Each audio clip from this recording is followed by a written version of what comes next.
Hello, RichieV here, and today I'm back with something different. I'm going to do a book review of the book Kings of the Wyld. Now, why am I doing Kings of the Wyld? Because it's sort of a mashup of high/grim dark fantasy, like Tolkien or Joe Abercrombie, and 80s heavy metal. And it's called Kings of the Wyld. The premise is simple. The premise is mercenary groups are treated like rock stars, and the legendary group Saga is putting the band back together. So, before I start, how do I judge a book? So, in case you're worried that maybe I have different tastes than you, since I don't do a lot of book reviews, I'll explain how I judge a book. Basically, I judge a book by the cover. So let's take a look at the cover. Now that's a good cover. Take a look at that. The red in the name Kings of the Wyld stands out. It's a little bit misty, so it's not highly detailed, but it wants to be a little dirty and grainy. And then at the top it says, "The boys are back in town." And well, come on, that's a Molly Hatchet reference right there. Now, next, if I like the book cover, I'll turn it over and read the blurb on the back. Unfortunately, I don't have the blurb on the back because I read it on Kindle. So let's go to the third thing that I judge a book by, and that is the map, especially a fantasy book. You got to have a good map. If you want to catch my attention, once I see the cover, I open up the opening flap, and if there's a good map there, I'm hooked. So that's how I judge a book, basically. If I like those things, I will get the book and I will read it. What is the story? It's very simple. Lead character is Clay Cooper, and he's just a family man. But 20 years ago, he was in this epic mercenary band called Saga. They're legends, right? They are legendary. But now he's a family man. They broke up 20 years before, and he has a family. He's content. He loves his wife. He has a daughter who he adores. And then one night, knocking on his door is Gabriel, formerly known as Golden Gabe, who is the front man for the band. And he says, "My daughter's in trouble. Will you help me go get her? Let's put the band back together."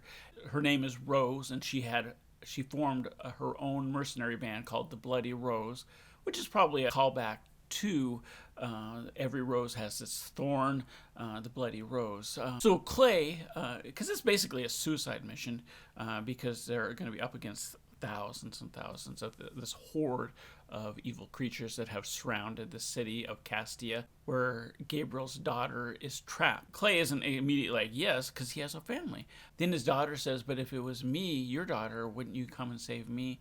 And that changes his mind, so he goes. Obviously, there would be no book if Clay didn't go. So at this point, I just want to say one thing.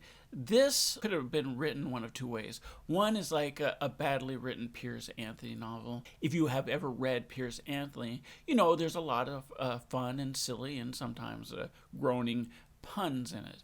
And that's not how it's treated, this mashup between 80s heavy metal fantasy. It's not treated, the 80s things aren't treated as bad puns. They're more like Easter eggs.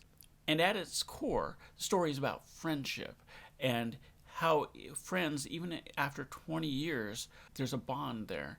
And even though not everyone is like, yay, let's do this, they still stand up for each other, and they still have some issues. I mean, because they broke up. They broke up 20 years ago and went their separate ways. So yeah, and so that's what the core of this book is. It's about friendship and how friendship lasts over the test of time. The thing I'll say about this book is it's a very tightly written book. It's written chapter by chapter. You said, well, aren't all books? But yeah, but each chapter, they have a goal for that chapter. There's something standing in the way of that goal, and then they overcome it. Then that chapter is moved aside, and they have a new goal, and then they have a new obstacle. And there is enough overarching storylines and story plots about the personal differences and some of the things that are going on that it doesn't feel too tight. The Sword of Shannara is a great book. It's a favorite of mine. I read it pretty much after reading Lord of the Rings because I wanted more Lord of the Rings. And that is a very tightly written chapter by chapter by chapter, where when you have one chapter, boom, it's done. Now we're on to the next.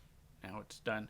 So Kings of the Wyld is a very tightly written book. You never feel lost in this book. Some books, they seem to meander. Some books that I even love, like one of my favorite series of all time is Robert Jordan's Wheel of Time. But there can be like 50 pages of characters riding in a carriage while they bicker and fight, and it's like, wait, where are you going, Robert?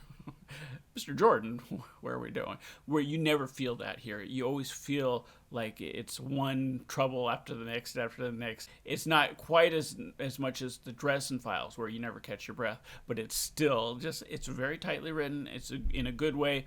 Finally, I'd like to say this. There are times in this book where the characters really get in over their heads. It's a little like if you ever seen Thor Ragnarok, the movie, there are points in this where you say, how in the world are the heroes going to get out of this one? And the writer does, generally speaking, does a good job.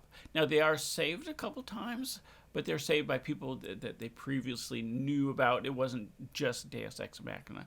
Anyway, I don't want to give away any spoilers, but I'm just saying that this writer can write his characters into a whole and then get them out in a way that seems they got themselves out of the hole. So who's this for? Well, if you like Lord of the Rings or Joe Abercrombie, this is a mixture of both, and you like 80s metal or even classic rock, I think you'll really enjoy this. If you don't know those references, like the 80s references, the metal references, which, like I said, they're kind of like Easter eggs, it doesn't spoil the story at all. You will still enjoy this, because this is really a character-driven book, and the dynamics between them really drive the story forward, and the way it's written, the tightly written chapters, make the story flow, and you never feel lost. So, Kings of the Wyld, written by Nicholas Ames. I hope I pronounced that right. If this is something you think you would like, hit like or subscribe, yada, yada, yada. And until I see you next time, have a blessed day.